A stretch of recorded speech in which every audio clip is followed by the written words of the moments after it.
In Cambridge is marking the birth of cyberspace by taking a look back at how far we've come. Theo Chikomba reports.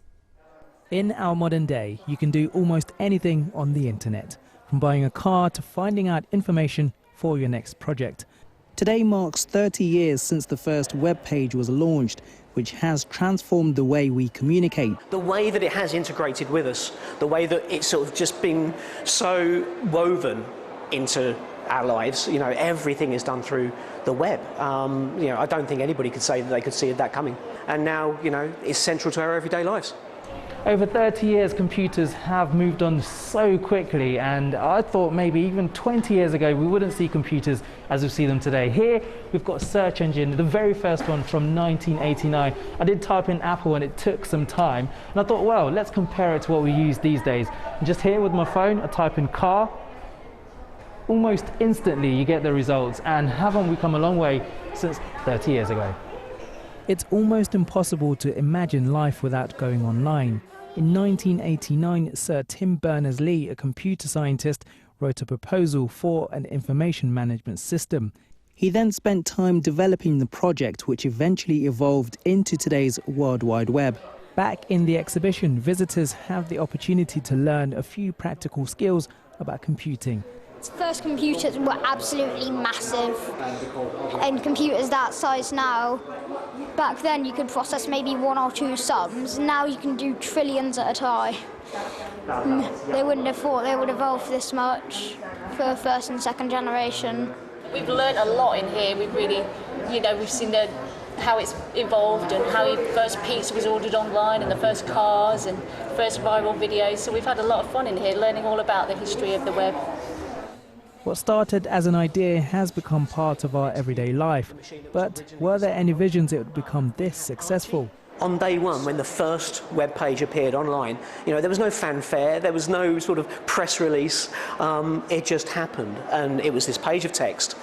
It's developed, and we've seen things go right, things go wrong. We have to sort of work our way through technology and understanding how best it works with us, and just then going forward and creating things that's going to make the world a better place. Technology is shaping the work of almost every industry, and it's likely to play a pivotal part in years to come. Theo Chikomba, BBC League East, Cambridge. Well, as you saw there in my piece, part of the exhibition, people are using some practical skills and learning about the Raspberry Pi. And this evening, we are kindly joined by Eben, the CEO of Raspberry Pi. Just tell me, you started around 10 years ago. It's been so successful. How have you found it so far over the last couple of years? It's been an amazing ride. If you think when we started Raspberry Pi back a little over 10 years ago now, in our wildest dreams we thought we might get 1,000 Raspberry Pis into the hands of 1,000 young people to try and encourage them to apply to study computer science at Cambridge. We've sold over 40 million of them. We did 7 million last year alone, making almost all of them in the UK now. So it's just, even every time we think that we've kind of reached a new high, something else comes along and makes it even better. It's been an amazing ride. And during this pandemic, you've supplied to people who haven't had access to the internet. How important has that been?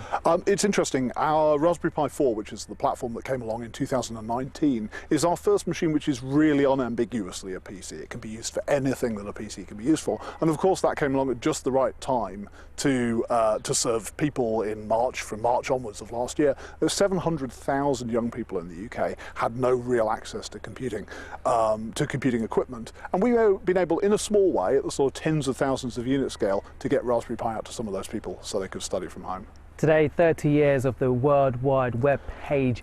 What does the future hold for the internet and for your organisation? I think we're just going to keep, well, obviously we're going to keep pursuing our educational mission. We're a not-for-profit. We're a very unusual computer company in that we're a not-for-profit dedicated to getting young people involved in technology. So I think we've had some success in getting young people to apply to Cambridge. We've had some success elsewhere in the UK, but there's still more work to do here. There's still more work to do around the world. So lots of work on the charitable side, and then on the technical side, just finding ways to make Raspberry Pi computers more powerful, more cost-effective, and more available everywhere in the world. Eben, thank you so much for your time. And as you heard there, it's projects like this which are helping the community, and who knows what the future for the World Wide page holds in years to come. Indeed.